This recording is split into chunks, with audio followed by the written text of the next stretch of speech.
आप लोगों का कहना था कि मेंसुरेशन पढ़ाइए जिसे हिंदी में क्षेत्रमिति कहा जाता है।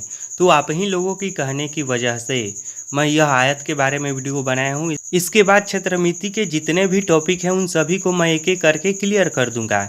जैसे में अभी पढ़ना है, हमें वर्ग के बारे में पढ़ना है, शंकु के बारे में पढ़ना है, बेलन के बारे में पढ़ना है, घन के बारे में पढ़ना है, घनाभ के बारे में पढ़ना है। तो इन सभी के बारे में हम एक एक करके पढ़ेंगे। तो फिलहाल इस वीडियो में हम लोग सीखेंगे कि आयत का क्षेत्रफल कैसे निकाला जाता है, आयत का विकर्ण कैसे निकाला जाता है और आयत का परिमाप कैसे निकाला जाता है। आयत में यह तीन ही सूत्र होता है और तीन ही चीज़ निकाला जाता है। और आयत का भुजा कैसे निकाला जाता है। कहने का मतलब यह हुआ कि आयत के बारे में जितना भी सूत्र हैं, इस पर जितना भी क्षेत्रमिति में प्रश्न बनता है, उन सभी को इस वीडियो में हम लोग सीखेंगे। तो इस वीडियो को अंत तक और ध्यान से ज़रूर देखिएगा। और हाँ, अभी तक यदि आप हमारे चैनल को सब्सक्राइब नहीं किए हैं तो जल्दी से सब्सक्राइब कर लीजिए, क्योंकि आगे इसी तरह का वीडियो लगातार और रोज आते रहेगा। तो चलिए अब प्रश्न को हम समझते हैं। तो देखिए, यहाँ पर एक आयत है जिसका नाम है ABCD। इस प्रकार से यह आयत है जिसका विकर्ण है AD इसका विकर्ण है और यही हमें ज्ञात करना है। इसमें देखिए लंबाई दिया है 4 सेंटीमीटर, यह लंबाई है। आयत की सबसे जो लंबी भुजा होती है इस तरह का, उसे लंबाई कहते हैं, और जो चौड़ी भुजा होती है उसे चौड़ाई कहते हैं। यह चौड़ाई है। और यदि आयत में कोई पूछे कि बताओ लंबाई में, चौड़ाई में और विकर्ण में कौन सबसे ज़्यादा लंबा होगा, तो विकर्ण सबसे ज़्यादा लंबा होगा, यह याद रखिएगा। तो देखिए, यहाँ पर हमें विकर्ण को ज्ञात करना है। विकर्ण क्या है? AD है। लंबाई इसका दिया है 4 सेंटीमीटर, चौड़ाई दिया है 3 सेंटीमीटर। तो आयत का विकर्ण का सूत्र होता है रूट में लंबाई का स्क्वायर प्लस चौड़ाई का स्क्वायर। क्या सूत्र होता है? तो रूट में लंबाई का स्क्वायर प्लस चौड़ाई का स्क्वायर। तो देखिए, इस सूत्र पर इसको हम रख देते हैं और आयत का विकर्ण निकल जाएगा। तो हम यहाँ पर लिखेंगे विकर्ण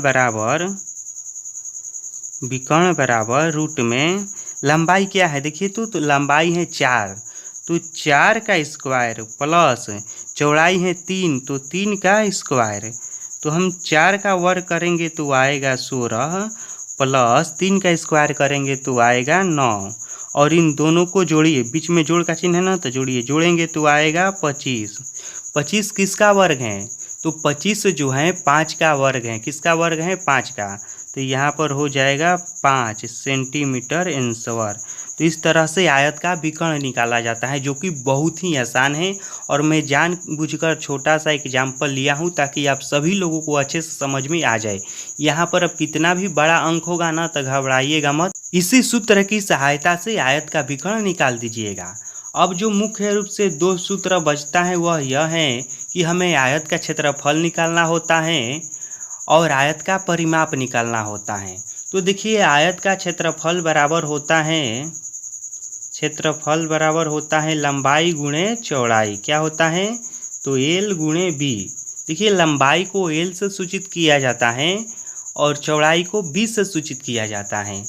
तो हम इस तरह से लिख सकते हैं कि आयत का क्षेत्रफल बराबर लंबाई गुणे चौड़ाई। आप चाहे तो हिंदी में भी लिख सकते हैं लंबाई गुणे चौड़ाई। तो देखिए क्या करना है, यह निकालना तो और भी आसान है, और सबसे आसान होता है आयत में क्षेत्रफल निकालना।